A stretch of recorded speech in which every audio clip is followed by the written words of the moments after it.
Covid staff के रूप में एज ए स्टाफ नर्सेज यहाँ पर पिछले 2 सालों से कार्यरत है। सर, हमारा कार्यकाल जैसे कि आपको पता है कि 31 मार्च को ख़त्म हो गया था, पर हमें कोई नोटिफिकेशन नहीं दी गई। आज हम लोग ड्यूटी पर आए हैं, सारी नर्सेज, सारा जो स्टाफ है ड्यूटी पर आया है, पर आज इन्होंने करीब 1:15 पर हमें ये नोटिस दिया। नोटिस भी नहीं दिया, एकदम से आके बताया कि हम लोगों को कल से ड्यूटी पर नहीं आना है। तो पिछले 2 सालों से हम लोगों ने रेगुलर स्टाफ की जगह हम लोगों ने सारा कार्य किया है, पर आज इन्होंने बिल्कुल शॉर्ट पीरियड में हमें कह दिया कि तुम लोग घर चले जाओ। पूरे का पूरा कोविड स्टाफ, चाहे वो हम नर्सेज हों, चाहे वो एलटीज हों, चाहे वो कोई भी हो, पीसी, सभी को उन्होंने निकाल दिया है। कोई भी नोटिफिकेशन नहीं दी है। और बस सर यही, हम 80 स्टाफ नर्सेज हैं। आपको इससे पहले कभी नोटिस दिया था इन्होंने? नहीं, नोटिस कुछ नहीं दिया था इन्होंने। और टोटल यहाँ पे कितना स्टाफ है? 80 हम लोग स्टाफ नर्सेज हैं और 51 पीसीज और एलटीज और ओटीएस है।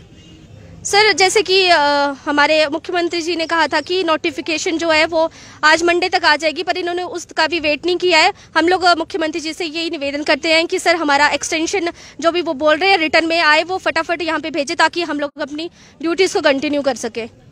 सर, जैसे कि इस बारे में तो कुछ पता नहीं है, बट जैसे कि हमें न्यूज़ वगैरह से ही पता चल रहा है कि सर ने बोल दिया है कि लेटर इश्यूज हो चुके हैं, पर यहाँ पर क्यों नहीं पहुँच रहे हैं वो हमें नहीं है पता।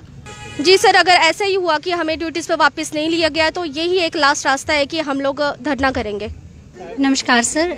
सर, मेरा नाम मंजुला है। मैं एज अ स्टाफ नर्स यहाँ पे कोविड टाइम में हमें रिक्रूट किया था। तकरीबन 80 स्टाफ नर्सेज को रिक्रूट किया था और आज अचानक से ही हम तो ड्यूटी पे आ रहे थे। हमें तो पता भी नहीं था कि मतलब हमें ड्यूटीज़ करने के लिए मना कर रहे हैं, हमें बोल रहे हैं कि आप ड्यूटीज़ पे मत आओ।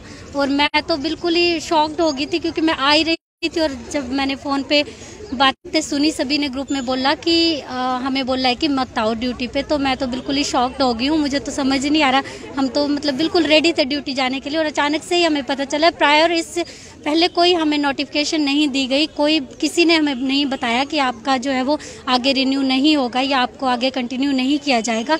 हमने इतने क्रूशल टाइम में, हमने कोविड के टाइम में अपनी ड्यूटीज़ दी हैं, जब कोई घर से बाहर नहीं निकलता था, हमने ड्यूटीज़ दी हैं, हमने पेशेंट देखे हैं और हमें 2 साल हो गए। 2 साल मतलब मेडिकल कॉलेज में काम करने के बाद आज हमें ये दिन देखने पड़ रहे हैं, तो बहुत ही दुख की बात है। मतलब सारे यहाँ पे सभी स्टाफ यहाँ पे इकट्ठा हो गया है क्योंकि ड्यूटीज़ पे आए हुए थे और मना कर दिया, तो बाहर यहाँ पे हैं हम लोग। तो फिर आज मैं भी ड्यूटी पे आ रही थी, तो ड्यूटी पे आई तो यहाँ पे बोला कि कोई ड्यूटी करने की ज़रूरत नहीं है, आपका कार्यकाल जो वो ख़त्म हो गया है, तो आप ऐसा करो कि घर चले जाओ। तो सर, फिर अब इसके लिए हम क्या बोल सकते हैं। अब हमने ड्यूटी कर रहे थे, 2 साल हो गए हमें ड्यूटी कर देते हुए। अपनी कोविड के दौरान हमने अपनी ड्यूटियां दी हैं, कैसे कैसे छोटे छोटे बच्चों को छोड़ के हम अपने रिस्क पे ड्यूटियां कर रहे थे और आज हमें बाहर का रास्ता दिखा दिया गया। तो सर, ये तो फिर अब सीएम सर को सोचना चाहिए था ना हमारे बारे में कुछ, तो उन्होंने तो बाहर का रास्ता दिखा दिया। लाइफ टाइम्स टीवी लेकर आ रही है जूनियर डांसर्स के लिए शानदार मंच, हिमाचल डांस चैंपियनशिप। 16 साल तक के डांसर्स के लिए चमकने का सुनहरा मौका।